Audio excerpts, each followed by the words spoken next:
And also, so before we begin the formal proceedings, as is custom in Australia, I would like to acknowledge the traditional custodians of the land on which I'm joining you from, which is the Dja Wurrung people, and acknowledge that sovereignty of this land was never ceded. So welcome very much to this webinar. My name is Beth Eggleston and I work with Humanitarian Advisory Group. I have a couple of housekeeping pieces before we get into the webinar so that people are able to access all the functionality that we have today. So if you would like to listen to this webinar and use the closed captions, you can do that there in the toolbar. If you go to show captions, you are able to set your language and you're able to be able to read the different, as we go through the webinar, be able to read that in a different language. So we'll all speak clearly so that that transcription can be as accurate as possible. So I firstly would like to acknowledge the current context that we're talking about today, looking at Syria. And for many, this is very much a time still of crisis. I really want to recognize that the situation is very dynamic still, and many people have been impacted. Many who have even wanted to join us today in this webinar, we very much recognize that people are stretched for time, people have lost their jobs. And due to sensitivities, there are people who simply can't join us and share their views. We also want to recognise that we'll be touching on some issues which could be distressing in this session, and we ask that you take care of yourself. Really, what this webinar aims to do is to unpack some of the key research findings that have come out of a very exciting paper. Good morning. Has just been launched this week. Hello. And welcome. So the research was conducted between January and February 2025 as the context in Syria continued to shift rapidly. And really it sought to understand hello, can you hear us? If I could ask everyone to pop themselves on mute as we get started. Thank you. So the research sought to understand how humanitarian systems, processes and priorities are shifting during this critical transition, and what are the implications and the opportunities for humanitarian actors currently operating in Syria to navigate new challenges and these changes. So in terms of introducing the partners, I want to let you know that this research has been supported by the UK Humanitarian Innovation Hub through their Humanitarian Rapid Research Initiative. And the research was conducted in partnership with Glow Consultants, NSDation and KAE Consulting. And we'll hear from them a little later on. I also wanted to hand over to UK HIH, the Humanitarian Innovation Hub. I'd like to hand over to the research, Senior Research and Learning Manager, Adrienne, and you're going to hear a little bit about UK HIH before we're going to be hearing from Aya, who's going to present more on the research findings. And then we'll be hearing some reflections from some key people who have been working in this field and will be able to reflect on what the research found. So handing over to you, Adrienne. Thank you. Ida, if you could move the slides along, I think we need to be a few slides ahead. Thank you so much to Humanitarian Advisory Group, Glow Consultants, NSDation and KAE Consulting for bringing us together today to share research insights on this Syria post-Assad research work. The report on Syria was developed under the umbrella of UK Humanitarian Innovation Hub's Humanitarian Rapid Research Initiative, quite a mouthful there.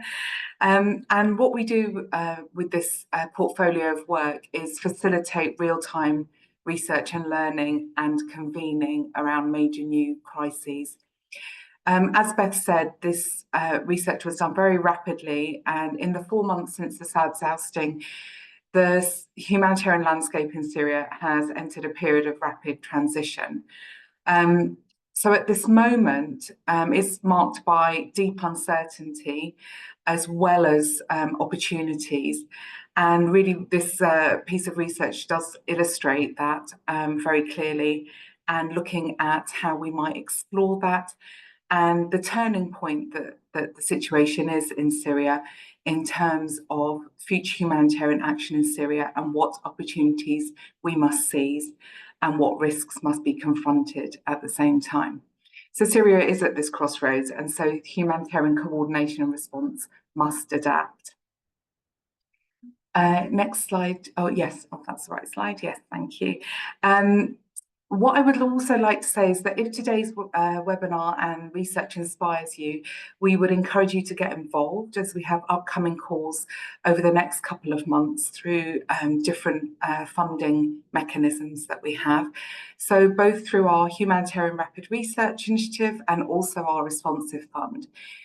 We support work to explore urgent context-specific challenges, and we do this through fast, rapid, problem-led research. So these projects are aimed to support immediate decision-making and also generate broader learning to strengthen system-wide humanitarian response. And I think you'll see that today in the presentation. So we'd be delighted to receive proposals on Syria that follow on from this work that the team have completed, or indeed explore different aspects of the crisis in Syria or other crises beyond Syria. And really looking forward to this. It's a very timely and important piece of work that could have significant implications for response. Thank you so much, Adrienne. Thank you very much. So just a word about this research. As I mentioned, it was wonderful to be able to work with the UK HIH, the Humanitarian Innovation Hub, and us as Humanitarian Advisory Group, we were absolutely thrilled to be able to work with such wonderful experts who are able to collect and analyse and make sense of very complex data, talking to a whole range of different people.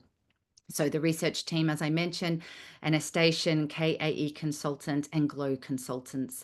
So you can see here the purpose, what the research was aiming to do. So exploring how the humanitarian system is changing and to provide those real-time insights. We're very much hoping that this is going to be something that's practical and useful and can impact how humanitarian action, both assistance and protection, can be delivered for people in Syria. So I'm going to, if we go to the next slide now, I'm very pleased to be able to hand over to Aya. So Aya from NSDation.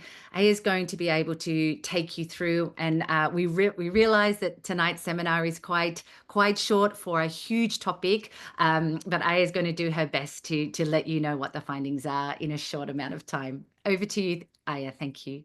Thank you very much, Beth. Thank you. Indeed, I'll be really quick in some parts and we'll stress on a few slides which are important.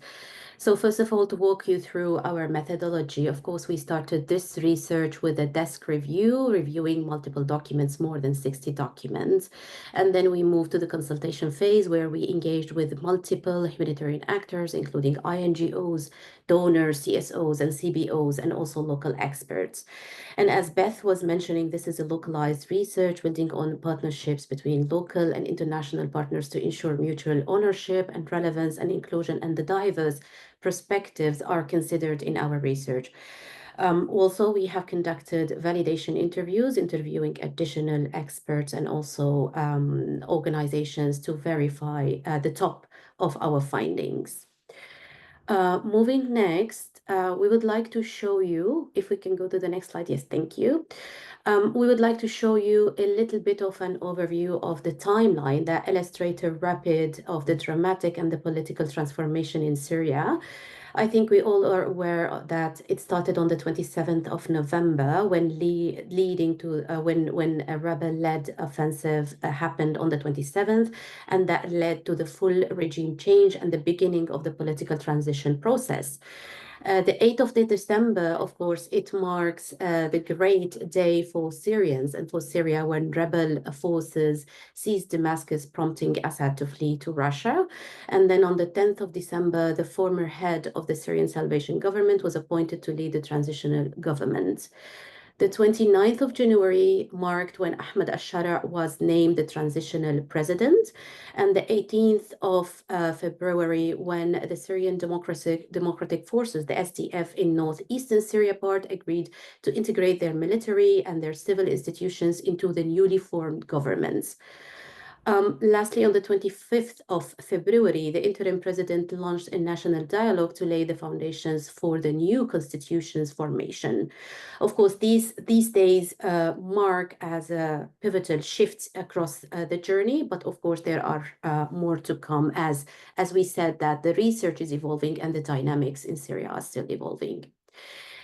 This slide actually illustrates the scale of the humanitarian needs in Syria as it really remain immense. Despite over the decade of the crisis, millions of Syrians continue to face displacement, food insecurity, poverty, and protection risks. What is actually especially alarming about this slide that, again, unfortunately, the needs are reaching its highest level since 2011. This is combined actually with the decline of the humanitarian funding, making the gap between the scale of needs and the available resources more wide and leaving already vulnerable communities even at greater risks. Also, since the 8th of December, we have seen also a return pattern from outside of the country and a lot of IDPs movements, but blended, of course, with a lot of uncertainty about settlement and about the return, the meaningful return. Moving next, I would like to present to you today the key trends and the key findings out of our research. So I'll take some time to discuss those steps. Of course, we all know that Syria has long been divided into 3 distinct regions under Assad regime, each forming separate humanitarian hubs operating under different regulations, access constraints, and also sphere of influence. Today, that access has become more open and creating more enabling environment for humanitarian actors, particularly following the integration of the NES into the new government structure. However, our report shows that access and the operational modalities are still evolving, and that transition is affecting local and international organizations in different ways. Due to that actually regional division, the humanitarian coordination in Syria was fragmented, as I said, forming like 3 different humanitarian hubs. However, today there is a unique opportunity to restructure that coordination mechanism at the national level and establish more unified and coherent approach. The HCT has released a transitional plan outlining a new restructuring for the coordination structure, aiming to create streamlined and standardized and representative coordination mechanism. However, our research shows that there are concerns about this restructuring, how this plan will be translated into practice. There's also an uncertainty about availability of funding for core coordination and information management system. Also, there is concerns about how the reconciliation between the different operational cultures across these 3 regions is going to be sensitized, is going to work actually in practice. So there's a lot of uncertainty and there is some concern. So we hope that work well. The third point is actually about funding, and this is global, but specifically to Syria, we understand that the global funding decline, of course, with the recent USAID funding freeze, along with sanctions on Syria, put extreme pressure on humanitarian system that is already struggling to adjust to the Syria complex transitional phase. So when especially at a moment when humanitarian needs are at their peaks, as I mentioned earlier, respondents in our research actually expressed deep concerns over the anticipated end of wide range of gender, protection, inclusion programming, warning for potential serious consequences for the most vulnerable groups. At the same time, the expansion of the geographical access for many international and local organizations inside the country present a significant opportunity to deliver the support and the expertise to previously underserved communities and inaccessible areas. On meeting the needs, access to accurate and timely data actually remain a cornerstone of an effective humanitarian programming in Syria.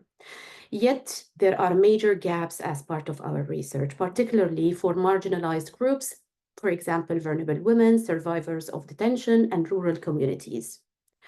Despite the fall of Assad regime opening new operational space, we have outdated data, we have access constraints, we have funding cuts, and these severely disrupt the assessment, the service provision, and the coordination. Moreover, the transition to unified coordination model, of course, bring opportunity and uncertainty, as confusion over permissions, centralized approaches might risk marginalizing hard-to-reach areas as well.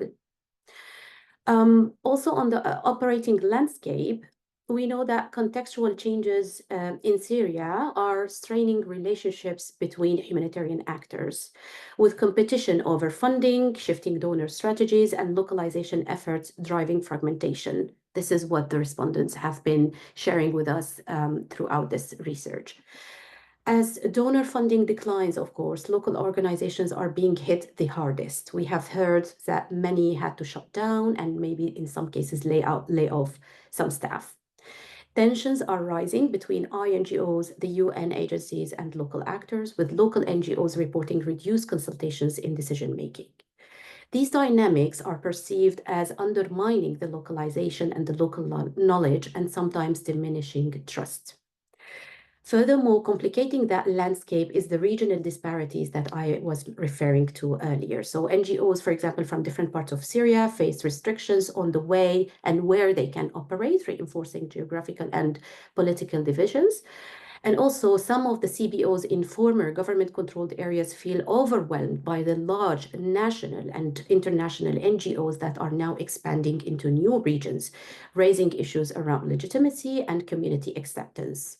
So this is the vibes that we have received from the research when we engage with different stakeholders. The last point on recovery and stabilization, the Syrian conflict, of course, has devastated the economic, the infrastructure, and the human development. And we know that the short humanitarian funding cycles have undermined the efforts to reduce aid dependency and build resilience. Respondents voiced a strong desire to shift toward early recovery, stabilization programming, noting that while donors have recently begun increasing, of course, the support to integrated early recovery, funding remain insufficient and sometimes politicized. If we move forward to the actions, so we would like also to share some of our recommendations that pop up from our research. In order to support the access for INGOs and different humanitarian actors in Syria, we recommend that UN agencies strengthen engagement with relevant government authorities to ensure that emerging regulatory frameworks do not impose unnecessary constraints impacting the independence and the access of humanitarian operations. For the local and the international NGOs to continue sustained consultations through the NGOs coordination bodies, such as the Syria Regional NGO Forum, the NES Forum, the NGO Alliance, to formulate collective advocacy position around emerging humanitarian governance and access. And also as a practical tool, we suggest that creating and developing a living document with comprehensive practical information about the registration process, permission process, the latest communication with the relevant authorities, so everyone can stay up to date and everyone is on the same page. Moving next to support the Syrian-led response and recovery. For donors and the UN agencies, we know that there has been tested and successful pooled fund mechanism in some parts of Syria. So these needs to be scaled up nationally to develop the local NGOs, reduce competition between humanitarian actors. For the INGOs, reinforce and sustain partnerships with local and national organizations to leverage their operational expertise, their access, and also to build on existing successful various partnership models. For Syrian organizations to strengthen their existing and new strategic coalitions, alliances to increase efforts for localized capacity strengthening. Moving next to create more inclusive and coherent coordination, we advise the UN, especially the HCT, to ensure decision-making process are transparent, inclusive in the transition process, and ensure that throughout this process, ensure that there is strong representation of NGOs, particularly the Syrian-led and the community-based organizations across leadership and different coordination structure, and co-design and share a detailed roadmap for that transition, and capitalize especially on the increased engagement among coordination bodies, including clusters and working group, because we have seen a trend for different actors to engage in these coordination models. Moving next, ensure programming is ethical and data-driven. For all humanitarian actors, we suggest that collaborate to support country-wide assessment, such as large-scale MSNA, and ensure Syrians have a leading voice in defining their needs and priorities. And of course, openly address historical distrust against humanitarian actors through organized community dialogue, clear statement, and open conversations. Lastly, on the long-term strategy and sustainable recovery, of course, donors comes first, because without them, we cannot proceed with sustainable efforts. So for donors, we strongly suggest to provide more flexible and multi-year funding in order to enable the recovery and the nexus-linked activities in Syria. For all humanitarian actors and the coordination team to design and implement projects that support the sustainable livelihoods, such as business grants, vocational training, agriculture inputs, and the restoration of basic services such as water, electricity, health, and education using area-based approaches when possible. Lastly, for the Syrian organization, actively engage and continue actually to engage, because we have seen also a lot of ongoing efforts to engage the Syrian diaspora, the returnees, identify where their technical skill sets fit within the structure, and build on their capacity to support the recovery efforts as well. To conclude this presentation, while we understand that there is an overarching sense of deep uncertainty remains, of course, now, before, and will remain, but there's a clear shared enthusiasm and hope to seize that pivotal moment in Syria's history and to work in new ways. We know that there has been a long-standing barrier, and this have begun to be removed. So there is a great opportunity to reach communities that were once excluded. And expanding the humanitarian operations in newly accessible areas must be approached with deliberate care and context sensitivity. I think as Syria stands on a critical crossroad now, bold and principled actions from the international actors is essential, not to lead, but actually to genuinely support the Syrian-led recovery that prioritizes dignity, resilience, and long-term stability. Over to you, Beth. Thank you so much, Aya. Wow, I'm so impressed you were able to cover so much information in a short amount of time. Thank you so much. I'd like to let you know that the link to the report has been posted in the chat. So if you want to take a longer look, you can access it there. And if you have any questions, either for Aya's presentation or for the panel discussion we're about to hear, please pop those in the chat, and we will hopefully have some time for Q&A at the end of the discussion. So now we've heard from Aya, and she has outlined what came out, what some of not only the findings, but also some of the actions for consideration. We are going to hear, I am going to have my first question for Aya to be able to get her thoughts, but I'd also like to introduce the other speakers that we have on our panel today. So I would very much like to welcome Dr. Tammam Aloudat, who is the CEO of the new Humanitarian. Welcome, Tammam. And also Lubna Alkanawati, who is the Executive Director of Women Now for Development.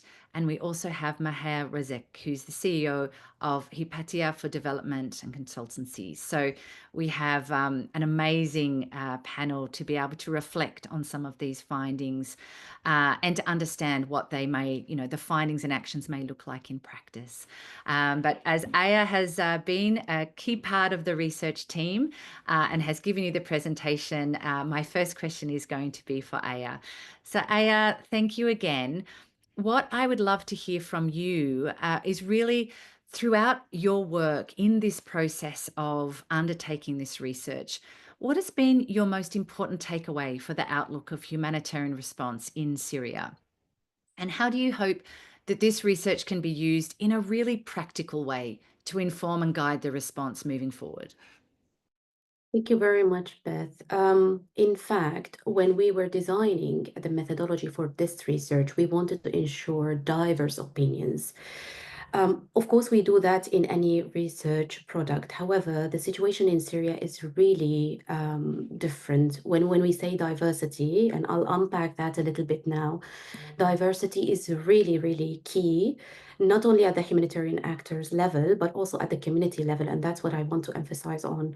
But before that, I just want to say that there has been a significant investment in resources across multiple years, particularly in building the local organization's capacity, the system, the humanitarian resources as well.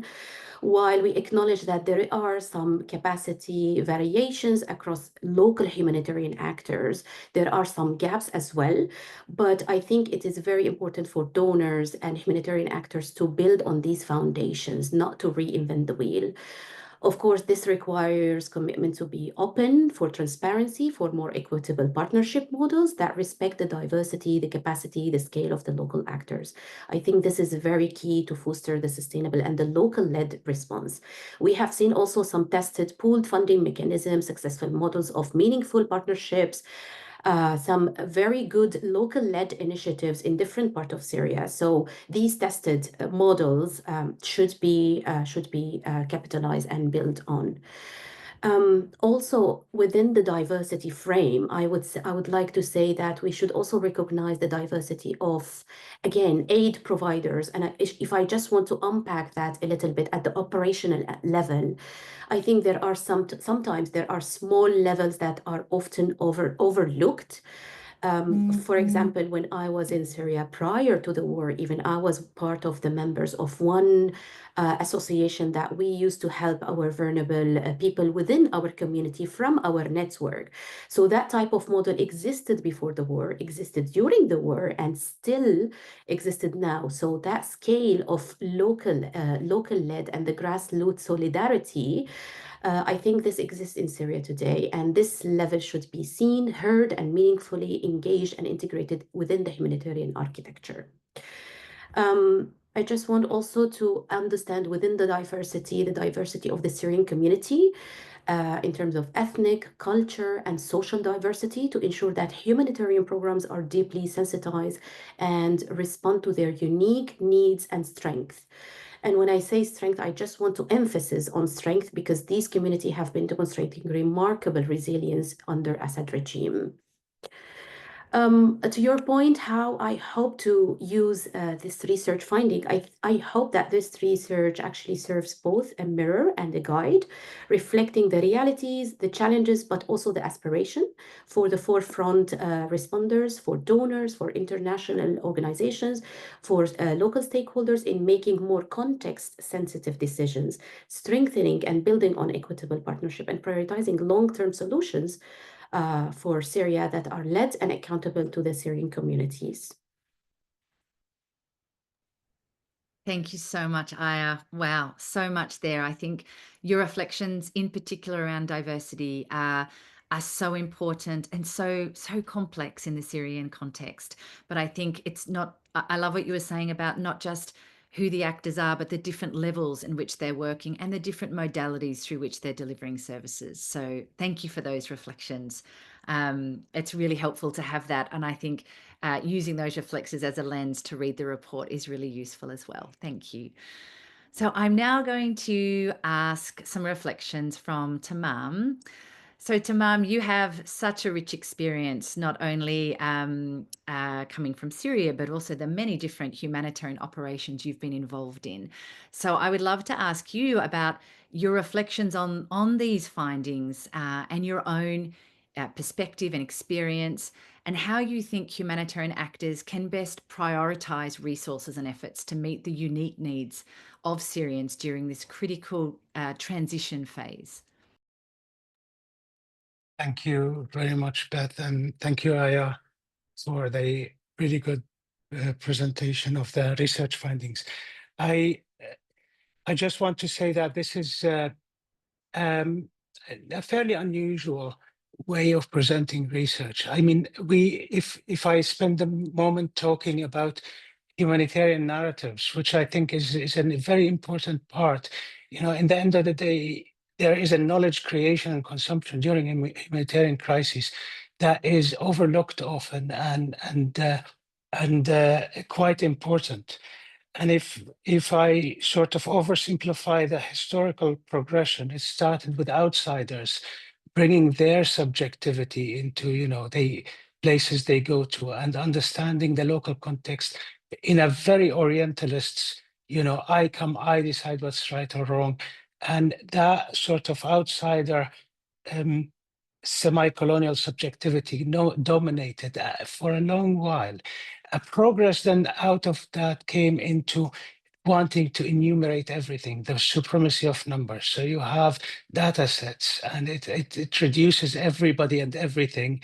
It eliminates, so you move from the subjectivity of the outsider to an appearance of objectivity. Numbers must be right. If you have an Excel sheet, you must be saying something accurate. And that has buried, you look at an Excel sheet and you couldn't tell which country is coming from. It needs to have a title. It has stripped any contextual knowledge and understanding.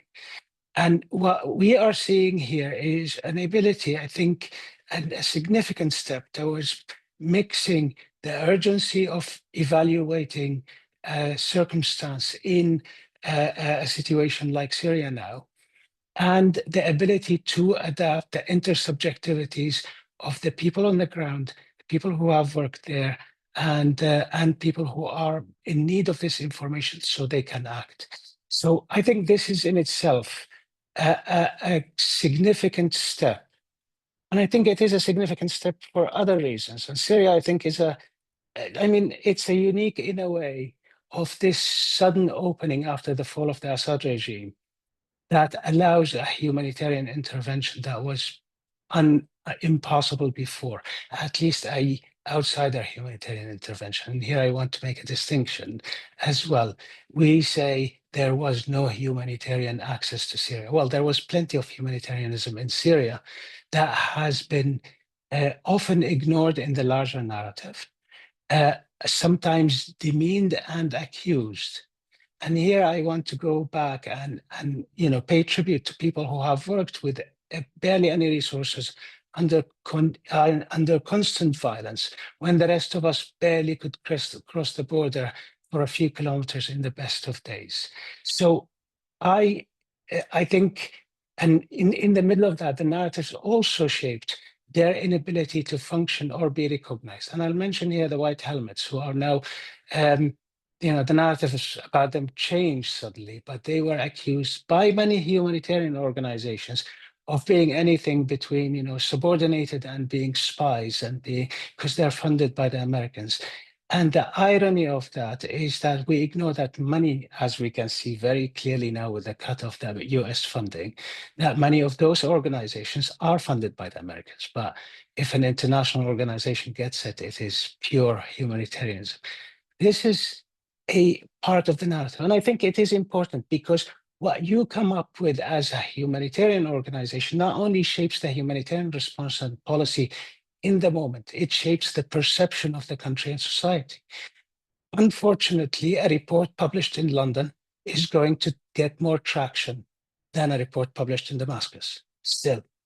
And the trick here is that we are sitting here and you have 4 speakers, including the researchers who actually, and I haven't been able to go back to Syria since 2010, so I hardly represent a unique local view, but you have people who at least have some conception of the context we're talking about. And here, I just want to say a couple of things. One of them is there's an absolute importance of obtaining information and hence policy recommendations from the ground, as this research has done. There's also an absolute need for contextualization, and Syria, I think, is a very good example. From the 9th of December onwards, you had multiple narratives that are entirely contradictory, from and almost all mistaken, from those who will insist, Al-Jolani and Al-Qaeda now is in control of Syria, and the next thing, absolutely unequivocally, it will become Libya or Afghanistan. That's the only route people outside could understand for us. All of us, the homogenized racialized people of the South cannot progress in our own way. We have to follow one catastrophe by the other. So that eliminates the possibility of progress, humanitarian or developmental, because we're doomed. And that narrative was quite dominant. Another one is, this is the whole toppling of the Assad was an Israeli-American conspiracy. Again, dissolves the agency of Syrians as actors in their own country. And we're functioning as humanitarians within those political and politicized narratives. And I think it is important to subjectivize and understand the context here, not only the local context, but the bigger one. And for that, I just want to say one last thing. What scares me is, you have a report that is accurate, precise, and I must add, written in the language of the humanitarian regime. You've written it in a way that uses the lingo and jargons and so on. And that is brilliant because those are the consumers. This is where the money comes. This is at last, in the last instance, where the legitimacy comes from under the current circumstance. The problem is we are seeing a massive change. And I might venture to say that an existential threat to the humanitarian system as we know it, because we think it is the cuts in budget. The cuts in budget is the determinant of last instance, if you want. It is the crumbling of the system and a liberal pretense of a system that requires humanitarianism to cover its faults. Now we are moving to global militarization, to a disregard of international law, to a disregard of the need of soft power and humanitarianism as a front for Western liberal states, which means that if I can imperfectly anticipate, I think localization narratives will become less and less relevant as Western organizations will fight for the crumbling resources. And the last thing they will want now is the appearance of irrelevance. So I see a threat of us moving towards re-empowering international organizations as the only relevant actors. And I think this is where what you're doing and planting it in a Syrian collaboration and narrative is absolutely important and needs to be advertised and talked about quite insistently, not only to inform direct policy, but to inform the narratives around Syria, as with any other emergency context that doesn't allow the reduction into a sort of the one paragraph description that comes in reports. It is for now, and it is for the future. And I would say the negligence often leads to long-term consequences that are catastrophic. If you look at Haiti today, part of the collapse to violence in Haiti is a result of negligent narratives after the earthquake in 2010. The case in Sudan today is part of negligent narratives after 2004 up to 17. We can't afford for Syria to have negligent narratives now, or for those to be allowed to dominate and let people suffer for the next 30 years because we didn't want to listen. So thank you very much, and it's a privilege to be here. Wow, thank you so much, Tammam, and thank you so much for elevating this concept of narratives. So I love that you had reflected on, the narrative of numbers and how we often prioritize that over many other narratives, but also the narratives of humanitarianism. And perhaps we're not always doing ourselves a favor when we forget to listen to those, as you mentioned, that have been working for many, many years in Syria at that very grassroots level, and perhaps they'd been overlooked, and there was that assumption that nothing was happening. So thank you for reminding us that, and for reminding us all that we need to be able to share the findings and actions from this report so it does get traction. As you mentioned, perhaps a lot of information doesn't get the traction that we need. So we will aim to do that. But thank you, Tammam. Thank you very much. I'm now going to be asking my next question of Lubna. So I would love to understand, as someone who works in an organization that focuses on women and girls, what the unique needs of women and girls are in Syria at the moment, and how those needs are evolving during this critical transition time.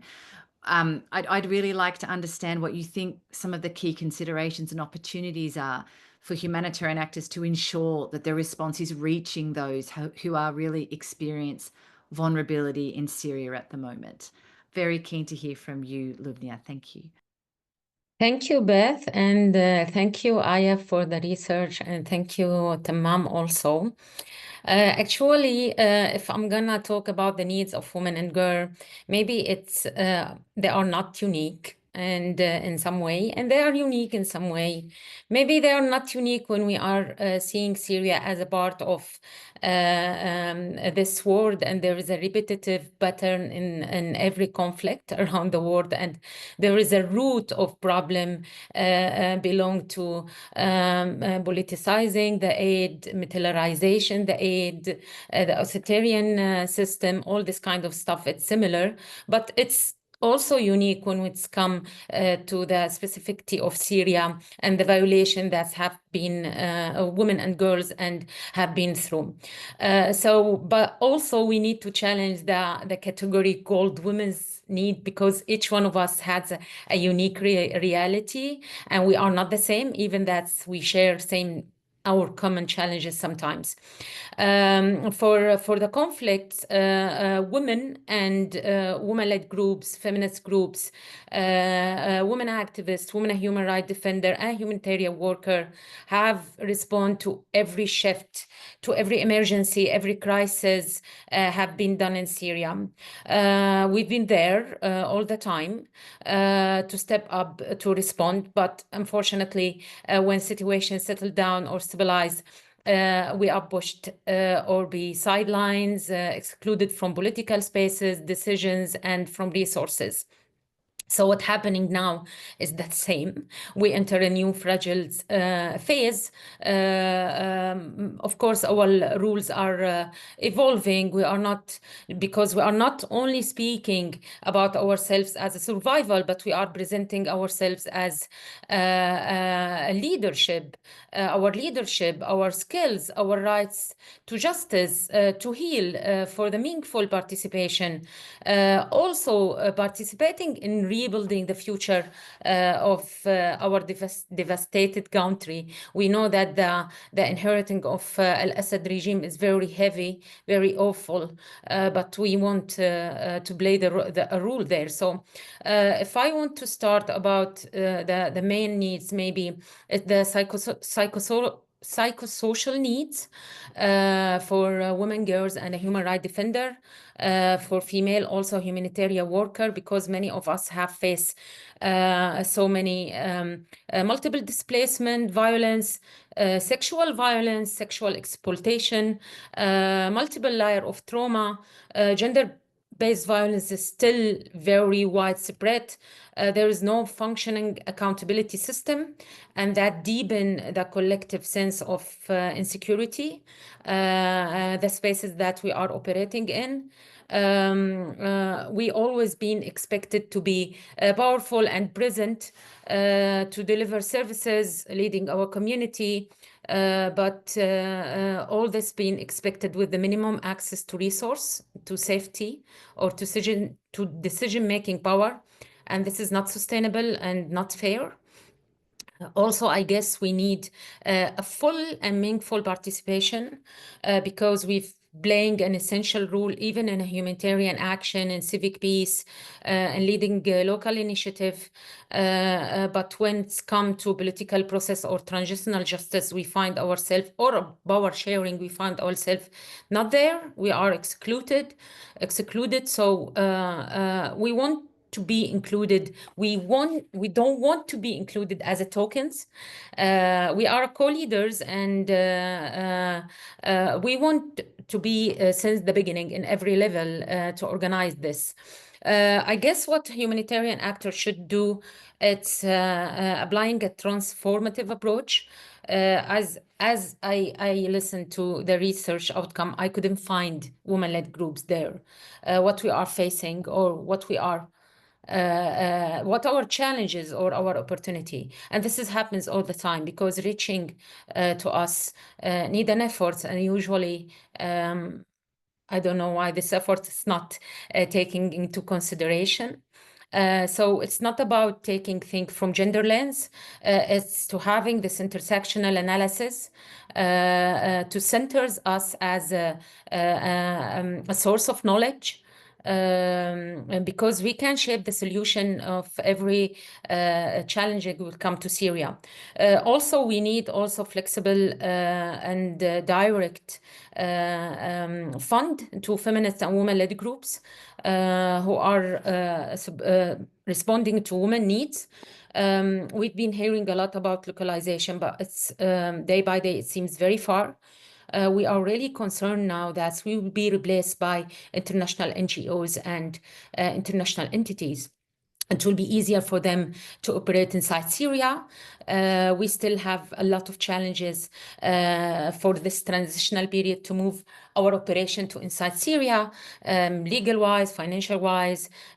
We have the problem of bank transaction and all this kind of issue. Maybe international NGO will be more welcoming to have operate in Syria more than us. So we want to be there. We want to be an equal partner. We want all this investment in us to go to implementation phase, and we want really to be there in the future of Syria. So also we want to include all the marginalized group. We know now that centering women and girls, it's very limited to the very accessible groups. We still doesn't have any accessible for rural or hard-reach area. Women with disability, survival of detention or abuse or sexual violence. So we know that these groups of women need to be included. We also need to think about linking humanitarian aid with long-term development and transformation. We know that Syria have been working in emergency response for a long time. We need to think now about investing more in education system, in livelihood, in healthcare, community resilience, and to support also women's economic and political participation. Now, not later. This is not a later thing or need. It should be including now from the beginning, because this will reflect also the shape of economy recovery and also the recovery of the country. At the end, I will finish with this. I don't think a humanitarian system it's split from the overall promoting justice and accountability. I think it's very relevant, and I think a real transition in Syria must address the crimes committed during the conflicts, specifically the crimes against women and girls. We know that there is specific crime that prevent women from even accessing service, specifically the one that's related to sexual violence. So this kind of violation women have faced should be included in the justice mechanism to be built on their realities and their need. Thank you very much. Thank you so much, Lubna. And thank you for reminding us that if women are not at the table when peace is being negotiated, that there can be no peace. So thank you for reminding us that, and reminding us that women are a source of, a key resource in Syria, and that this is something that perhaps has been overlooked. So thank you very much. So we're going to our fourth speaker. We're going to hear from Maher now. Hello, nice to see you. I'm going to be asking this final question, and I just wanted to keep encouraging you to add in some questions. I would like to see if people can stay on a little bit longer so that we can answer some of those. But let's get to Maher. I would really love to ask you, Maher, around, has everything evolving very rapidly and it's very uncertain in Syria. How do you think that humanitarian actors can best support a Syrian-led response to some of these challenges? Good morning and warm greeting from Syria to all. Please let me change your mind and speak in Arabic if I can. مثل ما بنعرف بالسنوات الصراع السوري، سوريا تحولت، أو المدن السورية والأقاليم تحولت لجزر معزولة. المتعارف عليه أنه سوريا هي 3 أقاليم، الأقاليم الشمالي شرقي اللي هو كان ما يسمى الإدارة الذاتية أو سلطة قسد، والإقليم الشمالي الغربي اللي هو كان ما يسمى المناطق المحررة، والإقليم اللي تابع لكان لمناطق نفوذ حكومة الأسد. لكن حقيقة إذا نظرنا بالصورة هي كانت أعمق وصارت أعمق اليوم. يعني على سبيل المثال بالشمال الشرقي كان في عندي مكونين الناس ما تميزون، في هيئة تحرير الشام والجيش الوطني على ما أعتقد. بمناطق نفوذ الأسد سابقا أو النظام السابق حقيقة كان في عندي جيب جنوبي مهمل. يعني نحن في عندنا 3 محافظات بالجنوب في إلى وضع إنساني كثير بعتبره أنا شوي مظلوم نسبيا، الناس ما عندها تصور، اللي هن المحافظات الثلاثة السويدة ودرعا والقنيطرة. اليوم عم تتعمق للأسف الصورة بشكل أكبر. يعني عم نشوف نحن نزعة انفصالية اليوم بالسويدة، درعا كان فيها قلاقل أمنية يعني عم يتم، والقنيطرة طبعا دائما للأسف خاضعة للانتهاكات الإسرائيلية بين الفترة والآخر. حقيقة هي الجزر المعزولة، المشكلة ليست فقط في الجزر المعزولة، بالعمل الإنساني نشأت تحالفات بين الجهات السياسية اللي قائمة. فنحن اليوم بنشوف خارطة المساعدات الدولية اللي كانت تشتغل مع نظام الأسد تختلف عن اللي بتشتغل مع هيئة تحرير الشام أو الجيش الوطني أو مناطق قسد. في عندي اليوم كمان للأسف منطقة جديدة بلشت أو خليني أقول تجمع جديد اللي هو الإقليم الساحل. يعني بعد الأحداث العنيفة اللي شفناها بالفترة الأخيرة اللي صارت بالساحل السوري، صار في عندي شبه إقليم أو شبه نزعة انفصالية في روح عم تنحكى فيها. اللي بدي أقوله أنا اليوم تعقيد المشهد الجغرافي كثير بيأثر على موضوع انسياب وموضوع الخدمات الإنسانية وأكيد حوكمتها. يعني أنا إذا بالأساس عندي مشكلة بالتطبيق وبالتنفيذ وبالتشغيل، فأكيد حيكون عندي مشكلة بالحوكمة. اليوم نحن رغم نظريا صار في سلطة موحدة لكل الأراضي السورية، لكن على أرض الواقع حقيقة الموضوع مختلف. يعني اليوم نحن مرينا بعدة مراحل. مرينا أول شيء مرحلة ما يسمى سلطة أمر الواقع أو تسيير الأعمال، ومن حوالي بعتقد 10 أيام الحكومة الجديدة الانتقالية اللي حقيقة فيها ملامح إيجابية، لأنه بتحوي نصفها على الأقل هو تكنوقراط أصحاب تجارب بقطاعاتهم ويمكن ينبنى عليها. خليني أرجع للملف تبع الموضوع المساعدات الإنسانية والحوكمة. كان في تدخل سياسي وتوجيه للمساعدات الإنسانية بكل الأقاليم المنفصلة للأسف. يعني مثلا خليني أحكي أنا على الإقليم اللي أنا كنت عايش فيه واللي اشتغلت أنا لفترات طويلة مع منظمة اليونيسيف واشتغلت مع UNFPA.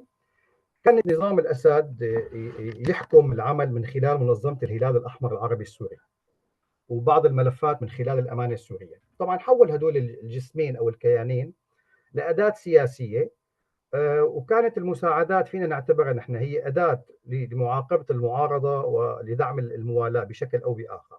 فكان في توجيه وتسييس لهذه المساعدات.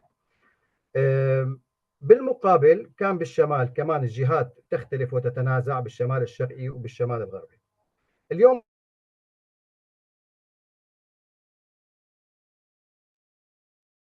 Can you still hear us, Maher?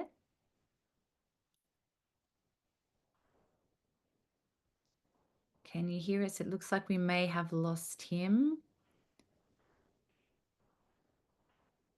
Can you hear us, Maher?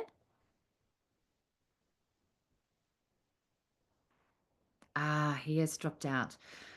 So what we might do is hopefully Maher will join, can rejoin. Hello?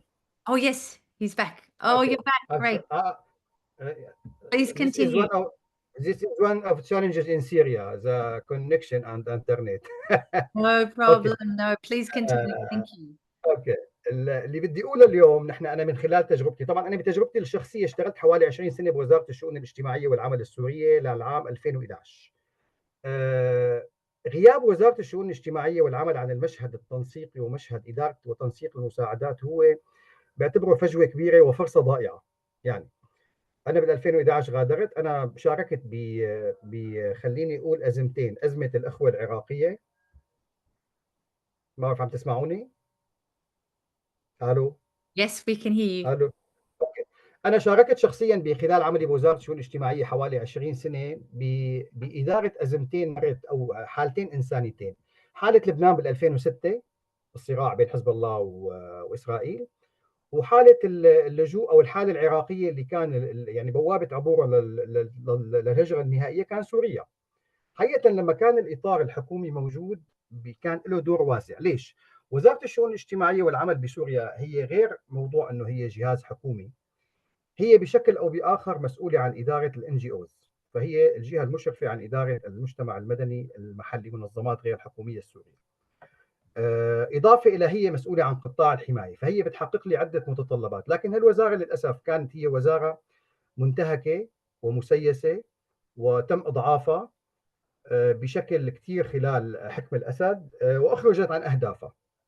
اليوم أنا بشوف كثير مهم نشتغل على موضوع إعادة بناء قدرات هذا الشريك الهام والتنسيقي، واللي هو قادر يعني هالتشتت والتشرذم بالأراضي السورية، باعتبار في بكل محافظة بهيكلية الوزارة في مديرية شؤون اجتماعية مشرفة على عمل الحماية من جهة، ومشرفة على سياسات العمل، ومشرفة على المجتمع المدني الNGOs. فكتير مهم نحن اليوم نبني على قدراتها. بدي أعرش قضية المرأة. نحن الحكم الحالي عين بعتقد منصب مستشار او ما بعرف شو التسميه لسيده بملف المراه، يعني ما عاد اذكر اسمها انا طبعا. انا بشوف كمان كثير، لانه هي السيده عندها مثل هيئه اصبح، كمان كثير مهم نحن اليوم بالمرحله القادمه لحتى نحاول ندمج قضايا المراه بكل الملفات. يعني انا قضيه المراه هي قضيه عابره للقطاعات، فهي تدخل بالصحه وبالتعليم وبالحمايه وبالسياسه وبالمشاركه وبكل الامور. كثير مهم نحن اليوم نعزز قدرات وزارة الشؤون الاجتماعية والعمل. وأنا هون بدي استعرض مثال في حالة تغييب. أنا بذكر من سنتين كنت عم بشتغل على تقييم مشروع لدعم المخابز بسوريا، فبسبب غياب التنسيق كانوا في أكثر من جهة عم يدعموا منطقة واحدة ومخبز واحد، في حين مناطق ثانية كان ما حدا عم يدعمها. فكتير موضوع تنسيق المساعدات الإنسانية، موضوع الإفصاح، موضوع المساءلة. يعني حتى نحن بالشهرين الماضيين كحوادث تذكر، سمعنا كثير عن إعانات وصلت من السعودية ولا من قطر ولا من دول الخليج اللي هي كثير قريبة من الحكم الجديد في سوريا، يعني ما هو بسر. لكن حقيقة كان دائما المواطنين يتساءلوا أين ذهبت هذه المساعدات؟ ما كان عندنا علم. هلا قد تكون هي يعني تم توزيعها في مناطق الشمال باعتبار بيروا في أولوية. اليوم التحدي الكبير أنه أنا في عندي اليوم دمج الإدارات بين بعضها. يعني أنا في عندي الإدارة الموروثة من حكم الأسد، وفي عندي حكومة الإنقاذ اللي هي موجودة بإدلب، وفي عندي الحكومة الذاتية، الإدارة الذاتية الموجودة بالقامشلي. اليوم في تحدي كبير كيف بدنا نعيد بناء المؤسسات الدولة على أسس اندماجي، لأنه لحد هلا نحن صار في سيطرة أمنية، صار في اتفاقات، لكن حقيقة إداريا ما اندمجت اليوم المؤسسات الدولة ولا الكيان الحكومي وصل لهالمرحلة. خليني أنا أكون شوي منطقي، باعتبار حكومة جديدة انتقالية عمرها 5 أيام كمان ما بدنا نطالبها بأشياء. لكن كثير مهم برجع بقول هو دعم قدرات الحكومة بشكل عام، قدرة وزارة الشؤون الاجتماعية بشكل استثنائي، ومكتب شؤون المرأة. وإضافة لذلك في عندنا شريك نحن مهم بكل الدول اللي هو الهلال الأحمر السوري، كمان هو بحاجة لإعادة الدمج، لأنه هو حاليا أكثر من هلال في عندي بسوريا، في هلال الكردي، في الهلال السوري، في الهلال بالشمال. فهي القضايا. فأنا برجع يعني بدي مشان نلخص القضايا. الفاعل الرئيسي اللي بيهمنا بالمساعدات الإنسانية وبناء على تجربة هو وزارة الشؤون الاجتماعية والعمل، هو مغيب. وموضوع دعم الحكومه بشكل عام بكافه القطاعات، يعني حتى بقطاع الصحه لما بدي احكي، او قطاع التعليم، كثير بيكون مهم لما وزاره الصحه اللي هي معنيه بقطاع الصحه بالحكومه ما تكون مغيبه عن اي مجموعات عمل او فرق فنيه. يعني هل يعقل منظمات اليو ان ايجنسي او الانترناشونال NGO تشكل مجموعات عمل فنيه وتقنيه واداريه ويكون مغيب عنها الشخصيه الرئيسيه بالحكومه؟ فانا كثير مهم، انا بشوف انه بالمرحله القادمه نركز على الحكومه الانتقاليه، نشركها، وبنفس الوقت نحملها مسؤوليات. يعني هي ليست الهدف انه اشراكها بهدف تحميلها مسؤوليات يعني. وبدي اتشكركم على البحث، لانه كثير كان يعني مثل ما بيقولوا بالمحلي اجى بمحله، يعني هو سد فجوه كثير مهمه. مشكله معاناه مرينا فيها على مساعدات، كنا نشوف كثير للاسف في هدر، في عدم افصاح. لكن كانت حتى المنظمات، انا مشان ما اظلمها، كانت مجبره انه تساير النظام السابق، والا كانت لن تعمل. فكانت يتم السكوت عن كثير من الاشياء اللي هي ما أنا مقتنعه فيه لكن مجبره عليه. وخصوصا انا اشتغلت باكثر من قطاع مع منظمات، فكانت تقول يعني خليني يكون عندي هامش غير مقتنع فيه، مقابل انا اوصل ل 70 او 80% من التارجت تبعي. شكرا. Thank you so much, Maher. Thank you very much. And you so brilliantly painted a picture around what this complexity looks like, and the fact that the ground reality may be very different to what we've been hearing. So it's very useful for us to understand that. Now, Thank you. I just wanted to, I recognize that we are at time, but if people can please, if people do have 10 more minutes to stay with us, we do have a couple of wonderful questions. So I'm going to bring some of these questions together, if that's all right, because there some questions are quite similar. So actually, the first question I would like to ask, and I would like to ask Maher if you're able to perhaps speak to this one, or anyone on the panel, but maybe Maher, which is the role of the Syrian Arab Red Crescent going forward. Several people have asked about the role of the Syrian Arab Red Crescent in coordination and what its role will be in going forward. I'll actually allocate you each a question and then we'll hear from you all. Tammam, if I can ask you, there's a couple of questions about sanctions and the role of sanctions and what that might look like going forward and the impact on the transition and the humanitarian response. Lubna, could I ask you a question? A question came through about support for people living with disabilities. I wonder if that is something that you've looked at in terms of women perhaps living with disabilities. And we might just start with those three, Aya, if that's all right, just to keep to time, and I'll see which others come through. But maybe, Maher, let's start with you. إذا سمحتي أريد أتحدث. ممكن أتحدث؟ شكرا لك أستاذ أحمد، بس نسمع من المتحدثين بعدين رح نفتح المجال لمداخلاتكم. شكرا لك أستاذ أحمد، بس نسمع من السيد ماهر هلا. تفضل ماهر. Please, can you repeat? I have a problem in connection. Sorry. Yes, Aya, I would love your help to yeah, because I think it would be great. I know a lot of people are very happy if the discussion is conducted in Arabic, so very happy. Thank you. Aya, thank you. No problems. ماهر كانت عم تسأل شو بتتخيلوا دور الهلال العربي الأحمر السوري moving forward. هذا كان السؤال. هلا انا ما كثير ميال انه اعطي الهلال دور اكثر من حجمه، لكن حقيقه بدي يكون شوي بمبدا الواقعيه. بالسنوات الماضيه بمناطق الاسد النفوذ السلطه السابقه، كل اداره الملفات التعاون الدوليه كانت بايد الهلال والامانه السوريه اللي كانت مستلمتها اسماء الاسد. اليوم هذا التراكم الخبره انا ما بدي يعني تتخلى عنه بالمجان. انا بس على الاقل بفتره انتقاليه لحتى اشوف اللي خليني اقول كما يسمى الداتا او البيانات او الممارسات السابقه، التجارب السابقه، لا اتعلم منها، لانه كثير في عندهم تراكم خبره. هن كانوا يعني شريك حصري والزامي للاسف لكل منظمه تعاون دولي. هي الفكره. اما الهلال هو يعني بيكون دوره مثل دور اي NGO او دور اي هلال بالعالم، فلكن نحن عم نحكي عن الفتره السابقه، ممارساته اللي كانت هو اخذ دور الليدر بالعمل الانساني واداره المساعدات الدوليه. ما فيني انا هذا الدور اتخلى عنه وارجع ابدا ببعض الملفات من الصفر. عارف اذا الفكره واضحه؟ تمام. Thank you so much, Maher. Absolutely. Thank you. Thank you. Lubna, can we go to you next, please? Yes. So I didn't get exactly what should I focus on about women with disabilities. It's the inclusion of them, or it's their okay. Yes, please. Yes. I guess all of us, what I mean, all of us as a civil society, we are not doing well regarding people with disability, which is we have a huge number in Syria, actually, not just women.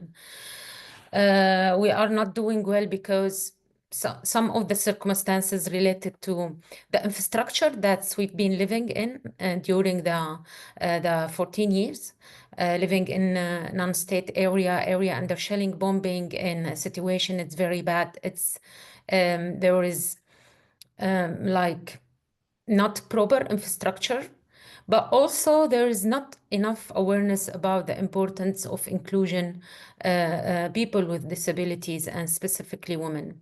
But regarding women, it's more hard because we are talking here about stigma. I guess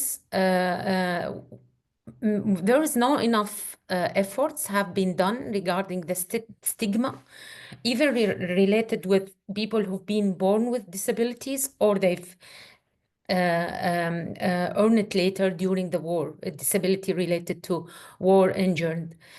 Both sides, we are not dealing well with this. There is a very limited space in some organization for people with disabilities. Recently, I mean, when I'm talking recently, for the recent maybe 5 years, the people with disabilities start to organize. They start to have their own groups and to demand their existence. Actually, they've done something very brave in the last 2 weeks, that they release a statement about their inclusion in the political process, also in the services. Because they've also, none of them have been invited to the national dialogue. So they've been very upset about this.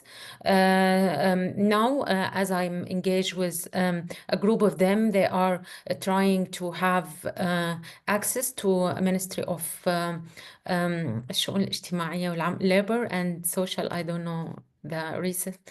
Maybe if you can help me, Aya, with the name. Social Affairs and Labor. Yes, so because they want to be there, so it's very difficult to people, and more difficult to women. I guess we have a lot to do regarding this title, because it's not just disability. We have also a huge number of handicap. I don't think there is a specific statistics about how many people in Syria have been affected by the war or born regarding also what's happening in Syria. Thank you very much. Thanks for outlining some of those challenges and the fact that perhaps we don't even know just how great the challenge is. Thank you, Lubna. Tammam, yeah, I'd love to get your thoughts on the sanctions regime and the impact that ongoing sanctions may have. So I will say one thing to start with.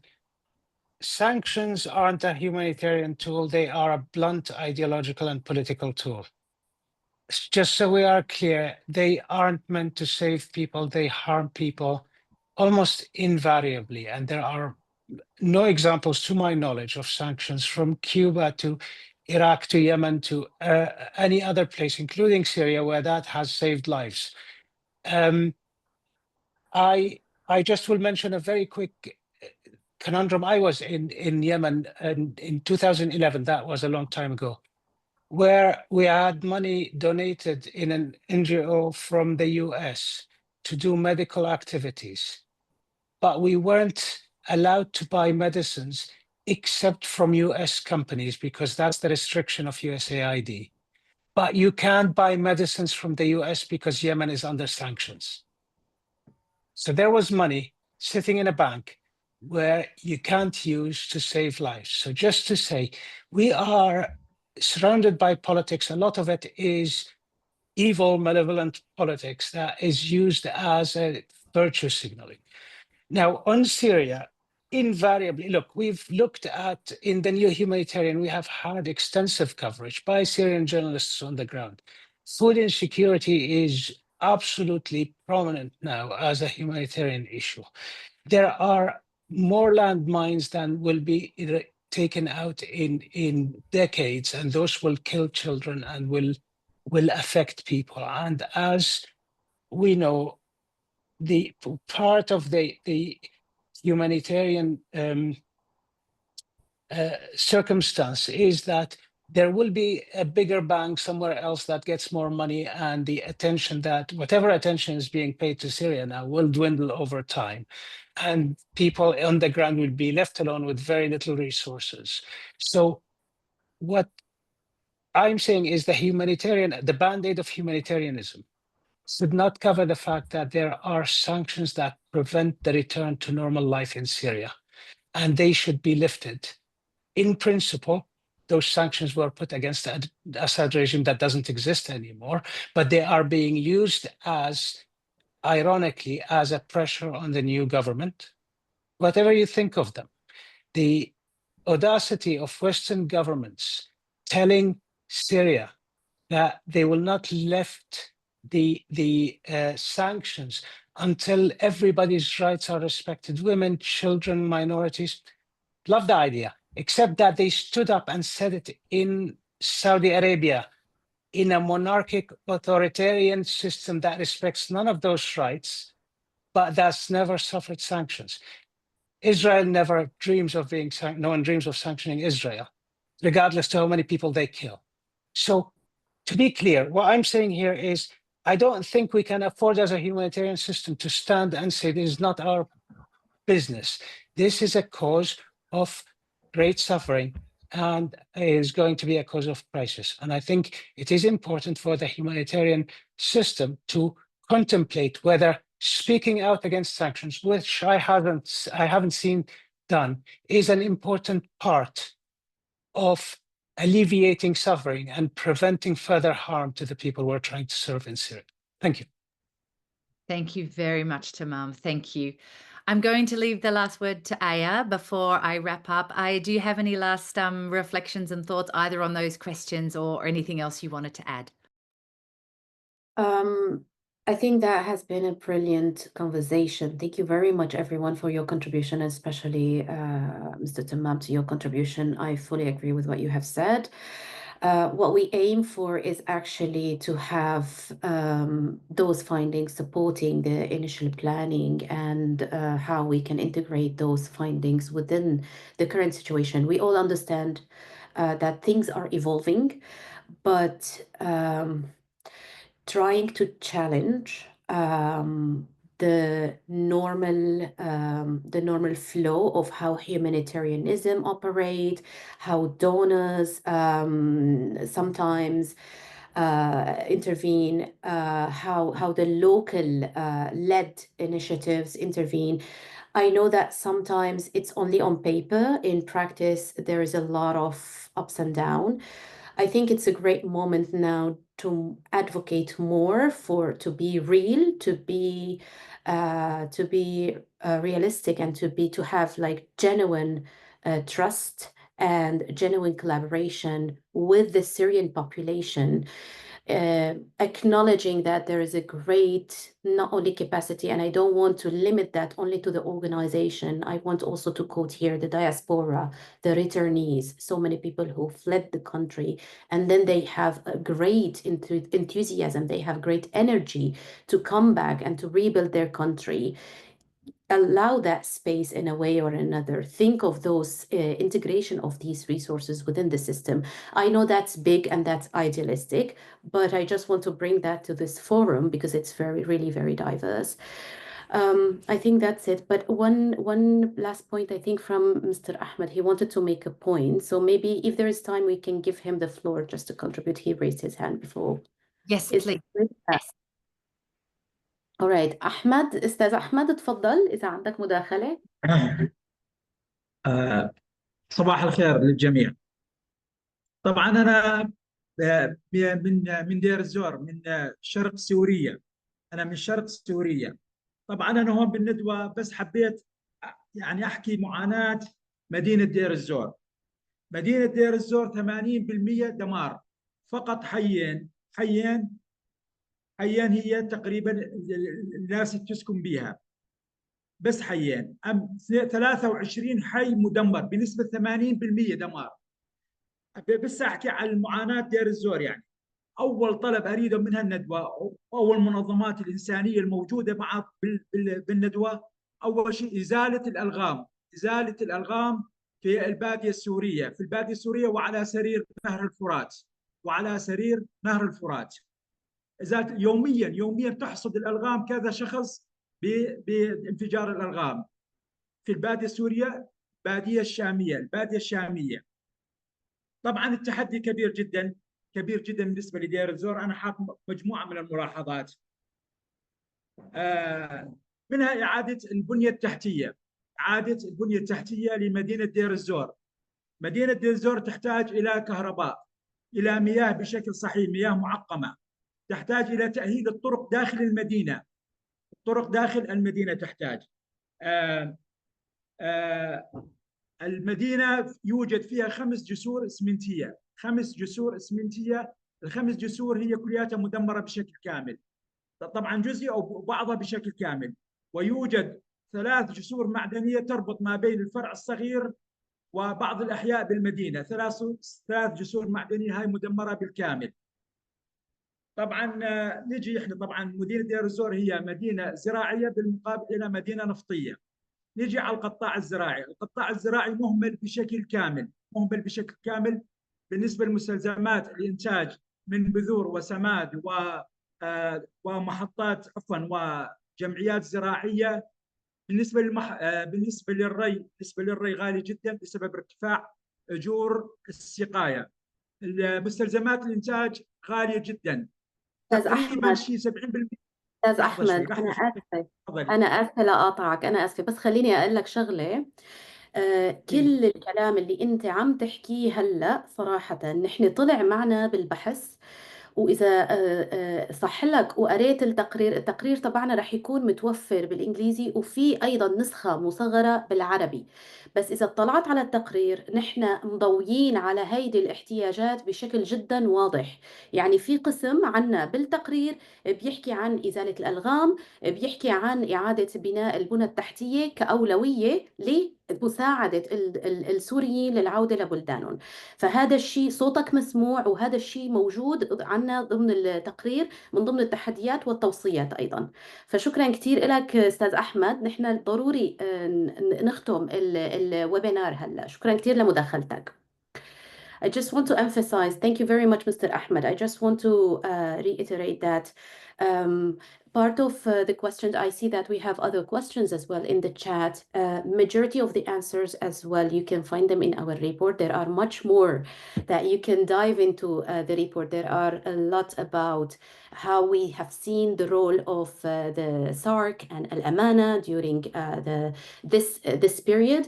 There are a lot about what are the priority needs in terms of infrastructure, rehabilitation, and removal of audiences. There are a lot in that report that would answer some of your questions. So I really advise that you guys go and read the report. ممكن أوضح فكرة أنسى؟ ممكن أوضح فكرة؟ اسمحي لي أوضح فكرة مرة ثانية. And thank you so much, Aya, for wrapping that up. I'm sorry we've gone over time, but we will need to close. Just to let you know, the podcast on the report will be released on Wednesday, and the Arabic version of the summary, the executive summary, should be online tomorrow. So please do visit the website. Thank you again to all our wonderful speakers. Thank you for everyone that joined.